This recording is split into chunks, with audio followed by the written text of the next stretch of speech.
The Indian Premier League will be up and running soon. Plans have been reset properly for the league to resume its last phase that includes the final. This has happened just as the IPL Governing Council promised. Temporary suspension for a week, got suspended on the 10th and will now resume on the 17th of this month. Contrastingly, looks like the PSL is in hot water. Why?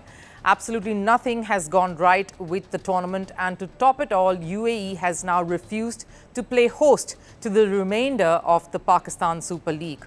But this is for another day. IPL, on the other hand, has displayed why they are a top sporting league in the world currently.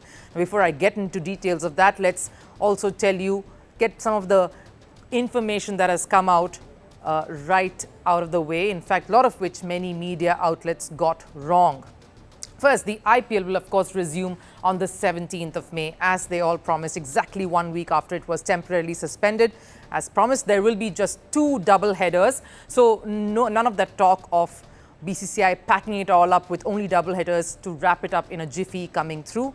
Many reports said India and BCCI is looking for just 3 venues and in the south to play it safe. We always heard that BCCI wanted to show that they are not affected by the ongoing tension. They were in accordance with the Home Ministry, and that's why they're confident that the IPL will take place across 6 venues and very smoothly. 4 of those up north as well. The first game will be played in Bengaluru between the hosts there, of course, the host franchise Bengaluru and Kolkata on the 17th. And the final will be held on the 3rd of June. The playoff venues are yet to be announced.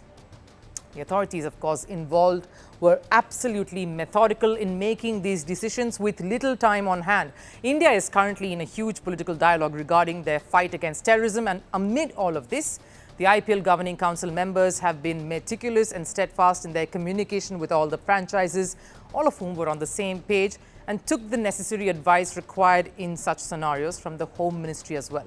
But there seems to be one big challenge that IPL authorities, the entire league in fact, is up against, and that is the availability, rather the question mark over the availability of the Australian players who are set to join their franchises back once this kicked up.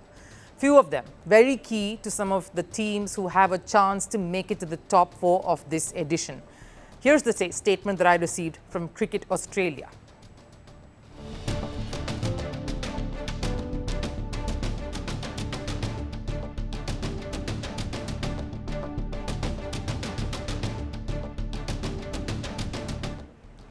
While they say they have no issues at all in India resuming their IPL in the middle of a continuous ongoing tension in the subcontinent, they also state that they will not force any of their players to do so, that they will support their cricketers' individual decisions no matter what they intend to do or what they decide to do. Now, what are the implications of this and what can we understand from this development? One, it doesn't bode too well for the relations between the 2 countries here, India and Australia. A tie that is quite acrimonious. The recent tour of India to Australia was enough to highlight and reiterate this. IPL just recently, in fact, came out with a strong statement ahead of this edition that any player wishing to withdraw from the league, once having been roped in or purchased by any franchise, will have to be willing to face a 2-year ban from participating or being part of this lucrative cricket league in the world today. 2 years. They'll have to forego playing or being a part of IPL. So this definitely puts the Aussies in a bit of a pickle. And there have been harsh reactions online for this particular move.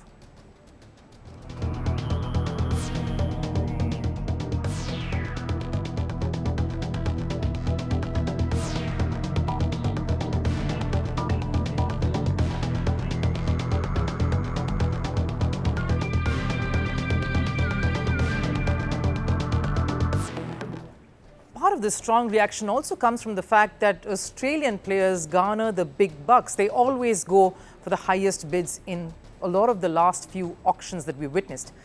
Sure, the one argument that Aussie cricketers can make is this is an unforeseen situation, something no one planned or foresaw. So something like this can throw the best laid Aussie plans right out. I would buy that argument if there was not a history of such instances, of Australians backing out from travelling at the slightest sense of discomfort. The Australian cricketers refused to travel for the 1996 World Cup that was held in Sri Lanka and India, saying they were unsure. The World Cup did happen and without any hurdles. They refused to travel to Zimbabwe for a bilateral series in 2007, citing political unrest. Leighton Hewitt, a tennis player, one of their best tennis players from Australia, refused to travel to India in 2009 because he just was uncertain regarding the security there. Australian players have, time and again, always seemed skeptical, even for the most minor of reasons, even though the tournaments that they have pulled out from have gone on to get completed, to conclude smoothly.